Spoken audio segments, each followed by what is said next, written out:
He walked into Liverpool Crown Court wearing a plain grey jumper. No gang behind him, no lawyer fanfare, just Curtis Warren, once Britain's most notorious drug trafficker. A man who cut deals with South American cartels, outwitted 5 police forces, and left behind nearly £200 million the authorities still haven't found. But this time, there were no drug charges, no trafficking, no weapons. He was here because he'd bought a second phone, a breach of his serious crime prevention order, a technicality to most. But for Warren, a man who once controlled his world through silence and precision, it meant everything. Because for the first time in 40 years, the system wasn't chasing his empire. It was controlling his every move. To understand how it came to this, one hidden phone, one suspended sentence, and a man still under watch, we need to go back. Past the courtroom, past the Jersey plot, back to the rise of a trafficker who once outpaced Europe's best and the empire that made him untouchable. This is the story of Curtis Warren, the drug lord who built a global empire from memory, and how the system tried to cage his mind when they couldn't find his money. Curtis Warren walked out of HMP Whitemoor in late 2022. No press interviews, no grinning welcome parties, just silence. The kind he'd mastered for decades. He'd just served 14 years of a sentence handed down by Jersey Royal Court after a failed attempt to flood the island with cannabis. The plot never reached its final delivery. But Warren had been convicted anyway, not for what landed, but for what was planned. It was the final conviction in a career that had spanned the UK, the Netherlands, Spain, and South America. But release didn't mean freedom. The National Crime Agency had already prepared a serious crime prevention order, one of the strictest ever enforced in Britain. Under its terms, Warren was bound by rules tighter than any prison gate. Only one phone, only one SIM card. All bank accounts, vehicles, travel plans, and address changes had to be declared in advance. Any transaction over £1,000 had to be declared. Every account is monitored, every movement logged.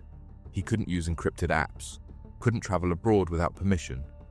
Even his internet use fell under monitoring powers. The message from the NCA was simple. We're not locking you up, but we're not letting you vanish either.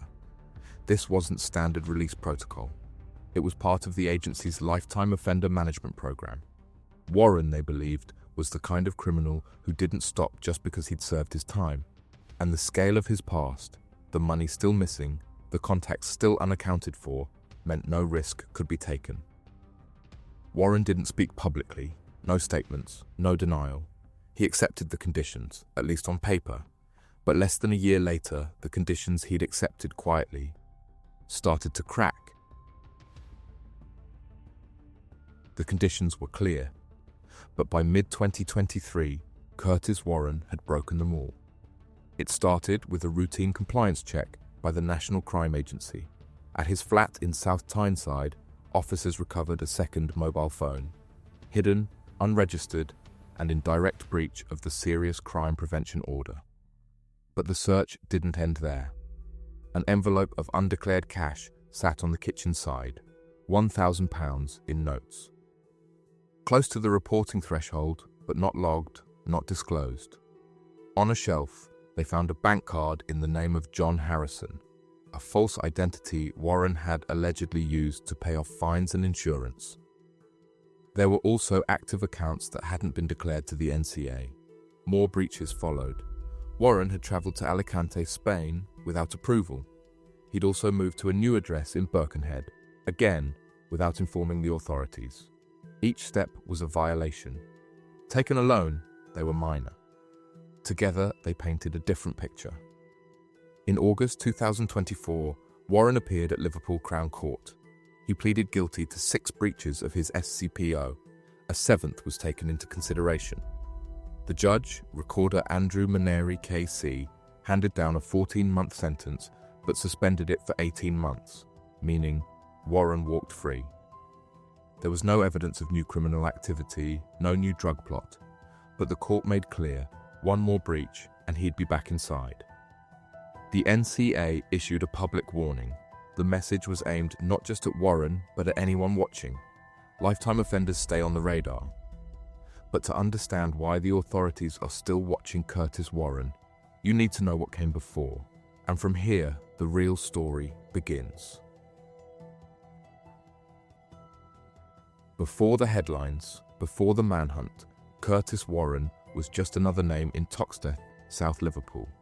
Born in 1963, raised in a working-class household, he didn't start out at the top, but by his early 20s, he was already known to Merseyside police. His early record was routine: violence, burglary, and fraud.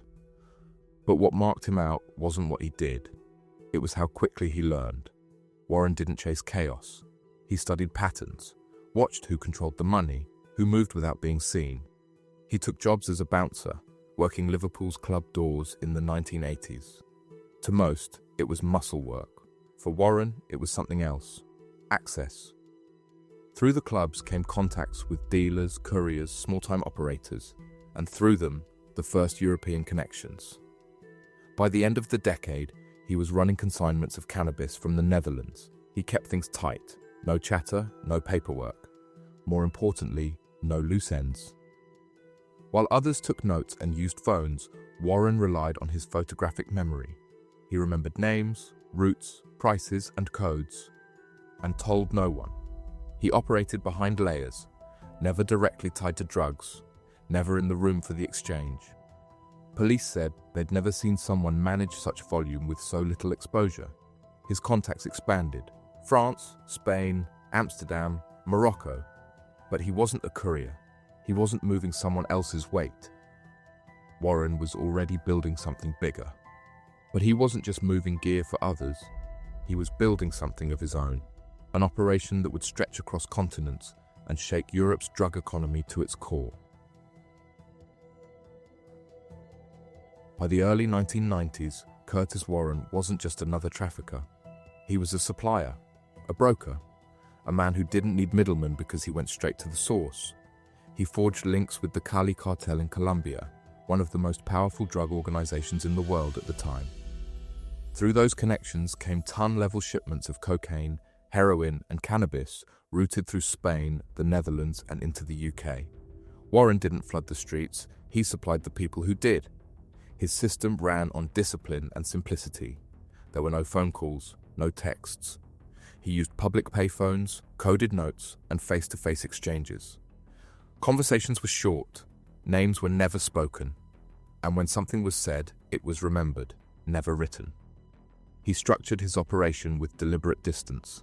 Each cell knew only what it needed. The drivers didn't know the suppliers. Couriers didn't know buyers. Everyone was compartmentalized. And despite the scale, Warren kept his own life low profile. No flashy cars, no extravagant homes, no social footprint. His base of operations remained in Liverpool, but his network reached across Europe, West Africa, and the Caribbean. Police later described it as one of the most efficient and opaque drug supply lines ever built by a UK national. He was labelled cocky, not for arrogance, but for calm. When questioned, he stayed composed. When followed, he slipped through. Even senior investigators admitted they rarely had enough to charge him, just enough to know he was behind it. His network was vast, but his downfall would start in the Netherlands, where one deal went too far and one raid brought it all crashing down. In October 1996, Dutch authorities moved in.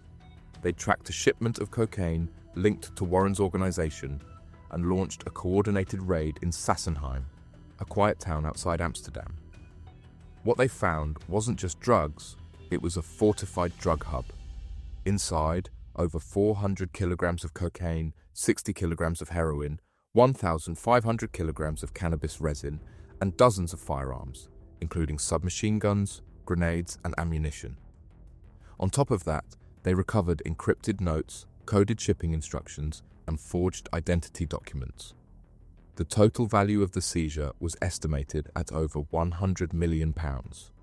For Dutch prosecutors, it was enough. Curtis Warren was arrested and charged with leading an international drug operation. He was found guilty in 1997 and sentenced to 12 years in prison. But even behind bars, Warren's presence never faded. Investigators believed he continued to run aspects of his network from inside, using coded messages passed through visiting contacts and intermediaries. Despite tight prison controls, intelligence reports suggested he was still issuing instructions and still profiting. He never cooperated, never named associates, never explained where the money had gone. Dutch authorities believed they'd struck a critical blow, but for the UK's National Crime Squad, the case wasn't closed, because while the operation had collapsed, the money hadn't been found. And Warren? He simply served his time, quietly, consistently, and without a word of remorse. He served his sentence, but the system hadn't caught up with the money. And the next time he made a move, it wouldn't be in the Netherlands. It would be in Jersey, where street prices were triple, and the stakes even higher. In 2007, fresh out of Dutch prison, Curtis Warren surfaced again.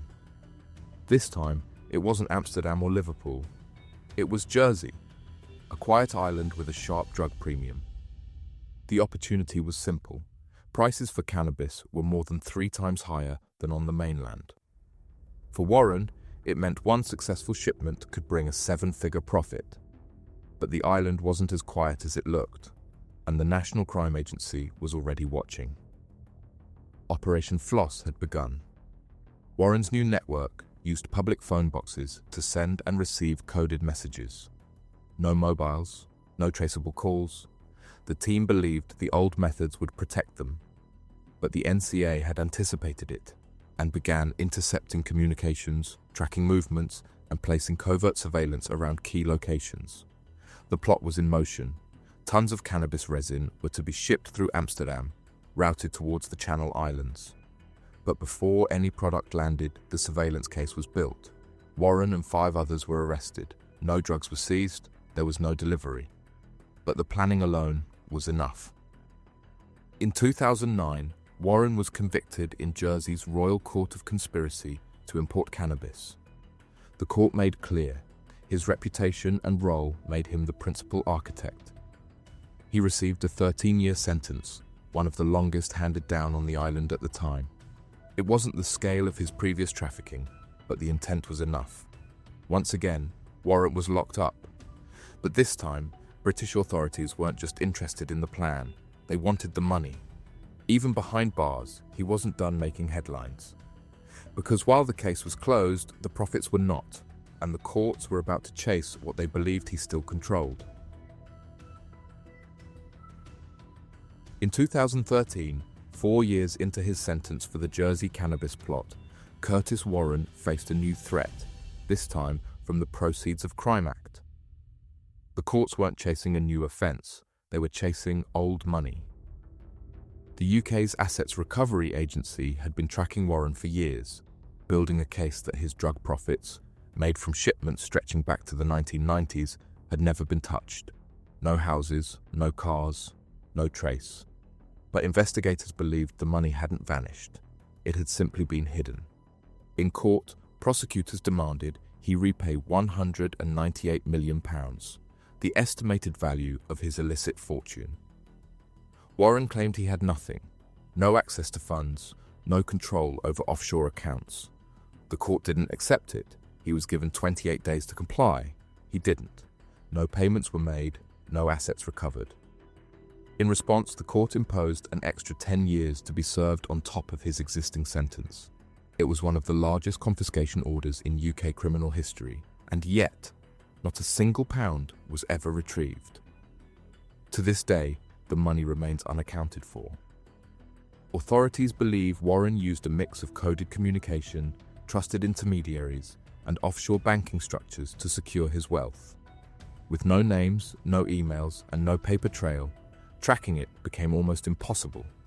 The system could punish him, but it couldn't penetrate the network he'd built to keep his finances hidden. But long before the system chased his money, they'd already seen something more dangerous. Curtis Warren still holding power from behind a cell door. Before we move on, what do you think happened to the missing millions? Drop your theories in the comments below. By 2017, Curtis Warren had already served years inside HMP Frankland, a high-security prison in County Durham. He kept quiet, kept a routine. But somewhere between the cells and the staff corridors, another story was unfolding. One the system didn't see coming. Stephanie Smith-White, a prison officer with direct access to Warren, began an inappropriate relationship. It didn't start with phone calls or letters. It started with access. And before long, that access turned personal. Over 200 phone calls were made between the two. Smith-White used a secret mobile phone hidden inside her clothing to contact him off the record. They arranged covert meetings behind cell doors, shared private conversations, and even exchanged intimate messages. One detail stood out. She had a tattoo of his name hidden beneath her uniform. When the affair was uncovered, it wasn't just a scandal, it was a breach of prison integrity. Warren was found with a smuggled mobile phone in his cell, allowing him to communicate outside prison walls. Though there was no suggestion of ongoing drug operations, the fact he had that level of contact and that level of control raised alarms. In a place built to restrict, he had managed to influence. In 2020, Smith-White was convicted of misconduct in public office and sentenced to 2 years in prison. The case made national headlines. Not because of romance, but because it showed that Warren's influence hadn't disappeared with his empire. Even locked down, he could still find a way to bend the rules around him. So, by the time he walked free in 2022, the system wasn't taking chances. They didn't just see a released prisoner. They saw a man who'd once outsmarted 5 nations and still hadn't run out of reach. He's no longer moving shipments through Rotterdam. No encrypted notes, no cartel pipelines. And yet, Curtis Warren remains one of the most watched men in Britain. Since his release in 2022, he's lived under the conditions of the Serious Crime Prevention Order. What we have already touched this aspect of his life in the very start parts of the video. There's no evidence of new criminal activity, no meetings with past associates, no signs of a reactivated network. But the system isn't letting go. The public still follows him, not as a man, but as a myth. The Liverpool drug lord who once made the Sunday Times rich list. For some, he's a legend. For others, a warning. Either way, he's still a headline. But behind the curiosity is a very different picture. Before we close, this is just one part of Curtis Warren's story. The breaches, the surveillance, the aftermath. The drug empire itself, that's coming. To keep it watchable, we've split the rest into future parts. Stay tuned. What do you think about Curtis Warren's story? The empire, the breaches, the millions still missing. Is this a man who's finally outplayed or just waiting? Let us know your thoughts in the comments. If you want more real UK crime stories like this, subscribe, turn on notifications, and tell us what case you think we should cover next. There's always another one.